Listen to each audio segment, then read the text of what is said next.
আসসালামু আলাইকুম রহমতুল্লাহি ওবরাকাতুহু। সমস্ত প্রশংসা আল্লাহ সুবহানাহু ওয়া তাআলার এবং অগণিত দুরূদ রাসূল সাল্লাল্লাহু আলাইহি সাল্লামের। আমরা ধারাবাহিক সিরাত পাঠ করছিলাম, ইনশাআল্লাহ তাআলা আজকে পাঠ করব। ইহুদিদের আকীদা, বিশ্বাস ও তাদের জীবন ও তাদের সিরাত তথা জীবন চরিত্র কর্মকাণ্ডের উপর এতে আঘাত লাগে, ফলে তাদের ইসলাম ও মুসলমানদের বিরোধিতা ও শত্রুতায় টেনে নামায়। এটা তাদের এতদিনের পুরনো দৃষ্টিভঙ্গি ও আচরণ বদলে দেয় এবং গোপন ও প্রকাশ্য উভয় দিক থেকেই ইসলামের বিরোধিতা ও প্রতিদ্বন্দ্বিতায় নেমে পড়ে। ইহুদি মনীষী ইসরাইল ওয়েলফিনসন এই বিবাদ ও শত্রুতার কারণ কি এর উপর কিছুটা সাহস সহকারে ও স্পষ্ট ভাষায় আলোকপাত করেছেন। তিনি বলেন, যদি রাসূলের শিক্ষামালায় কেবল মূর্তি পূজার বিরোধিতা পর্যন্ত সীমাবদ্ধ থাকতো এবং ইহুদিদের থেকে নবুয়াত ও রিসালাত মেনে নেবার দাবি না করা হতো, তাহলে আর ইহুদি ও মুসলমানদের ভেতরে কোনো ঝগড়া দেখা দিত না। ইহুদিরা সেক্ষেত্রে সম্মান ও শ্রদ্ধার সঙ্গে রাসূলুল্লাহ সাল্লাল্লাহু আলাইহি ওয়াসাল্লামের শিক্ষামালাকে দেখত, তাকে সমর্থন করত এবং জানমাল দিয়ে তাকে সাহায্য করত। এমনকি রাসূল সাল্লাল্লাহু আলাইহি ওয়াসাল্লাম ওই সব মূর্তি ভেঙে গুঁড়িয়ে দিতেন আরব উপদ্বীপে যার রাজত্ব ছিল এবং পৌত্তলিক আকীদা বিশ্বাসের সমাপ্তি ঘটাতেন, যা গোটা আরবে ছড়িয়ে গিয়েছিল। কিন্তু এর শর্ত ছিল এই, তিনি তাদের ব্যাপারে ও তাদের ধর্মের ব্যাপারে কোনরূপ মাথা ঘামাবেন না এবং তাদের এই নতুন নবুয়ত ও রিসালাত কবুল করতে বাধ্য করবেন না।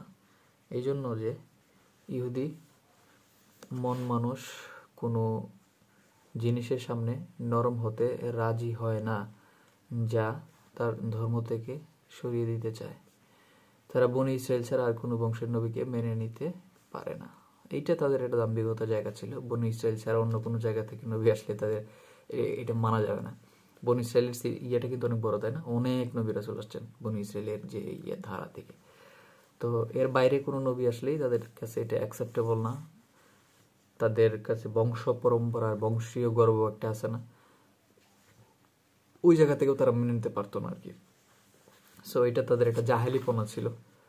তাদের এই জাহেলিপনার জন্য আসলে তারা জিনিসটা মেনে নিতে পারেনি। এটা তাদের একটা ব্যর্থতার জায়গা। ইহুদিদের এই বিষয়টি উত্তেজিত করে তুলে তাদের কোনো কোনো আলেম, যেমন আবদুল্লাহ ইবনে সালাম, যাকে তারা খুব সম্মান করত, শ্রদ্ধা করত, ইসলাম কবুল করেন, ইহুদিরাও ধারণা করতে পারেনি তার মতো একজন মানুষ মুসলমান হয়ে যাবেন।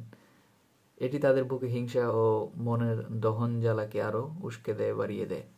ইহুদিরা কেবল ইসলামের বিরোধিতা করে এর থেকে দূরে সরে যাওয়া ও নির্জনে থেকেই ক্ষান্ত হয়নি, বরং আরও সামনে গিয়ে তারা মুশরিক ও মূর্তি পূজকের সেই সব মুসলমানদের উপর প্রকাশ্য গুরুত্ব দিতে শুরু করে যারা তাওহীদে আকীদা বিশ্বাসের ক্ষেত্রে ইহুদিদের শরিক ও সমর্থন ছিল।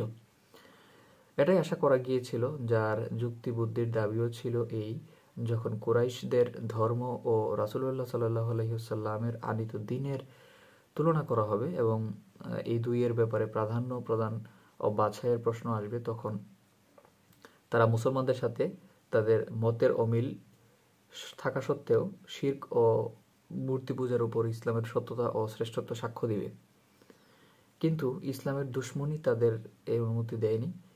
একবার ইহুদি আলেমরা যখন কুরাইশদের সর্দারের সঙ্গে দেখা করতে মক্কায় যায়, তখন কুরাইশ সর্দার তাদের বলছিল, আপনারা প্রথমে আহলে কিতাব আর আমাদের ও মুহাম্মদ সাল্লাল্লাহু আলাইহি সাল্লামের মধ্যে যে মতভেদ ও বিভেদ চলছে তাও আমাদের জানা।